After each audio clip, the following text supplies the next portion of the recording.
আসসালামু আলাইকুম। Golzar news network অর্থাৎ জিএনএন চ্যানেল থেকে সকলকে স্বাগত জানাচ্ছি। ইরান ইসরায়েলের আকাশসীমার পূর্ণ নিয়ন্ত্রণ নিয়েছে বলে তারা দাবি করেছে।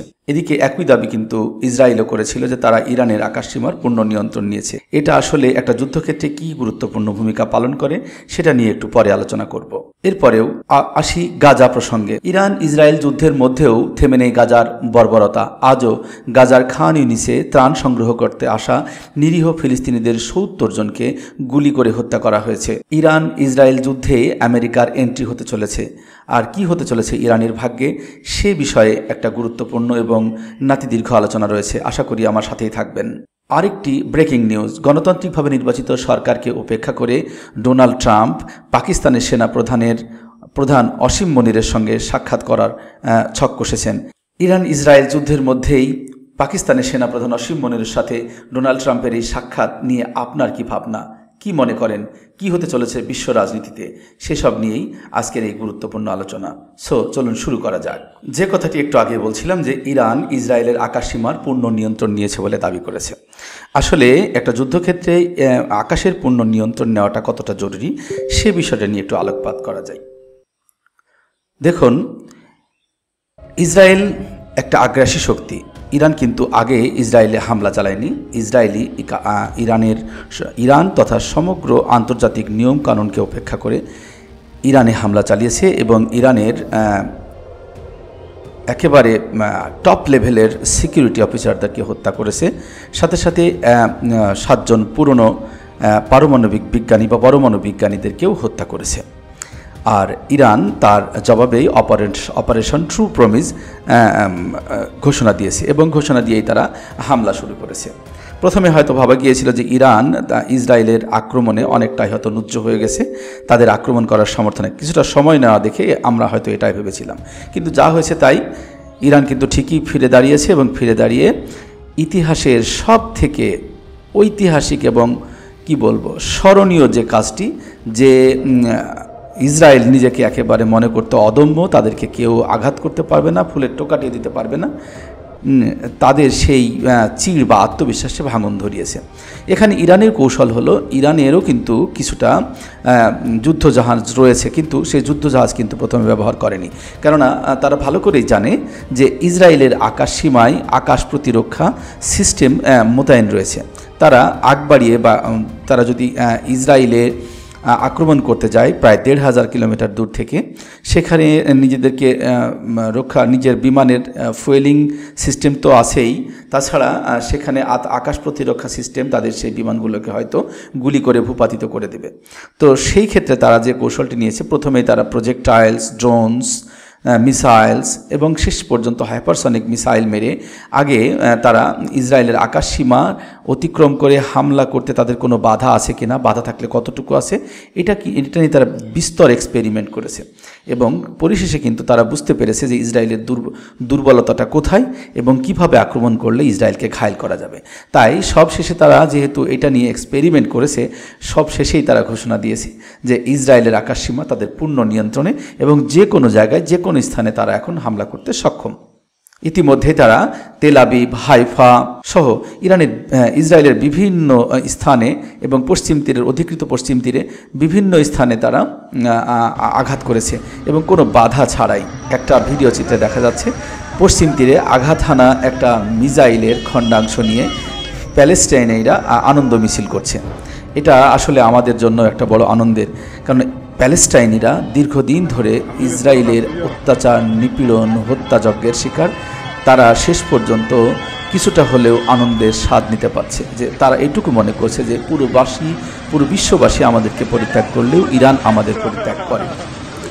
তো এর মধ্যেই আরেকটা ঘোষণা এসেছে যে ইরান ইসরায়েল যুদ্ধে যখন আমেরিকা দেখছে যে ইসরায়েল প্রায় পরাজয়ের দ্বার প্রান্তে, তখন তারা শেষ মুহূর্তে এসে ইসরায়েলের হয়ে ইরানের বিরুদ্ধে মাঠে নামার ঘোষণা দিয়েছে।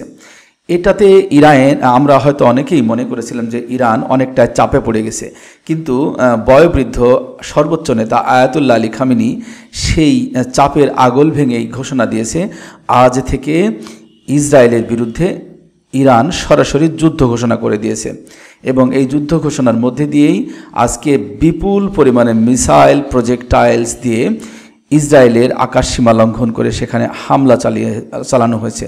বলা হচ্ছে যে 10ম পর্বের এই হামলায় এত বিকট পরিমাণে এত বিকট পরিসরে এই হামলা হয়েছে যে ইসরায়েলিরা এতে হতচকিত হয়ে যেদিকে পালানোর রাস্তা খুঁজে বেড়াচ্ছে। এবারে আসি ইরান ইসরায়েল যুদ্ধের মধ্যেও যে গাজায় নীরব গণহত্যা চলছে তার একটা বর্বর উদাহরণ দেখালো আজকে আমাদের দখলদার ইসরায়েল।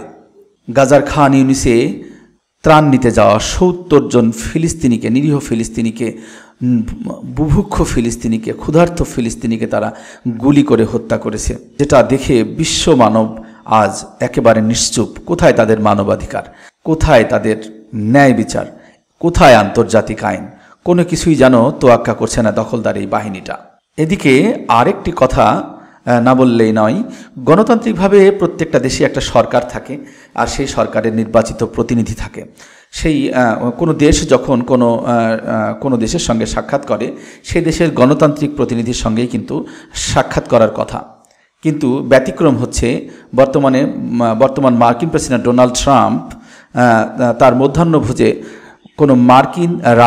কোনো পাকিস্তানি রাজনীতিবিদকে না ডেকে পাকিস্তানের সেনাপ্রধানকে দাওয়াত করেছেন যে তার সঙ্গে আলাপ আলোচনা করার জন্য। সেটা নিয়ে আমরা একটু আমাদের প্রতিবেদনটা দেখব যে বিশ্ব গণমাধ্যমগুলো এটা নিয়ে কি বলছে। তো চলুন একটু দেখে আসি। The fact of the matter is when US does decide to attack Iran, it will need the bases that Pak has. Pak has been a long time ally of US, so that will be in concentration. That is what the US will be looking at. And Trump is what the reports are suggesting, that Trump is now trying to appease Pak because the Iran war seems to be deepening each day. So that is what will also be looked at. প্রিয় দর্শক, দেখতে পেলেন Donald ট্রাম্পের সাথে অসীম মনিরের যে সাক্ষাৎ সে সম্পর্কে একটা প্রতিবেদন। এই প্রতিবেদন থেকে আমাদের আরেকটি কথা মনে পড়ে যায় যে আসলে যে মুহূর্তে ইরান ইসরায়েল যুদ্ধে মার্কিন যুক্তরাষ্ট্র ইসরায়েলের হয়ে ইরানের বিরুদ্ধে মাঠে নামছে, সেই সময়ে হয়তো ডোনাল্ড ট্রাম্প চাইছেন যে মার্কিন যুক্তরাষ্ট্রকে যেন পাকিস্তান তার ঘাঁটি ব্যবহার করতে দেয় ইরানকে আক্রমণের জন্য। ঠিক যেমনটা হয়েছিল আফগানিস্তান আক্রমণের জন্য। পারভেজ মোশাররফের বিরুদ্ধে কিন্তু এইরকম একটা অভিযোগ আছে।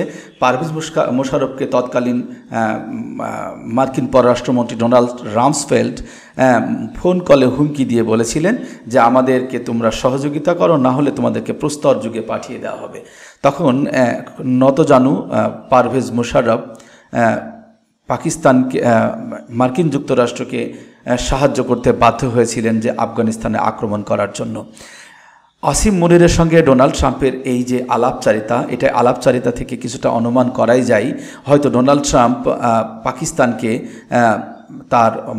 পাকিস্তানের মার্কিন যুক্তরাষ্ট্রকে ঘাঁটি করতে দিবে যে ইরানকে আক্রমণের জন্য। সেই অনুরোধটাই হয়তো আসিম মনিরকে ডোনাল্ড ট্রাম্প করবেন। তা না হলে হুমকি ধামকি তো আসে। দেখা যাক আসিম মনির পাকিস্তানের দেশের জন্য হয়ে কাজ করেন না মার্কিন যুক্তরাষ্ট্রের ক্রীড়ানক হয়ে কাজ করেন, সেটা এখন দেখার বিষয়।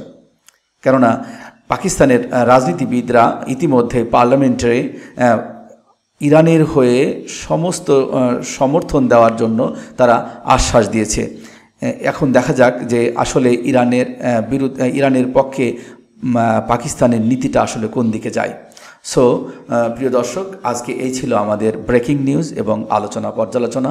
এইরকম আরও গুরুত্বপূর্ণ খবর পেতে দয়া করে আপনারা আমার এই চ্যানেলটিকে সাবস্ক্রাইব করবেন এবং বর্তমান ইরান ইসরায়েল যুদ্ধ নিয়ে আপনার মতামত কি, আপনি কি ভাবছেন তা চাইলে আপনি কমেন্টস বক্সে লিখতে পারেন। ধন্যবাদ সবাইকে। আল্লাহ হাফেজ।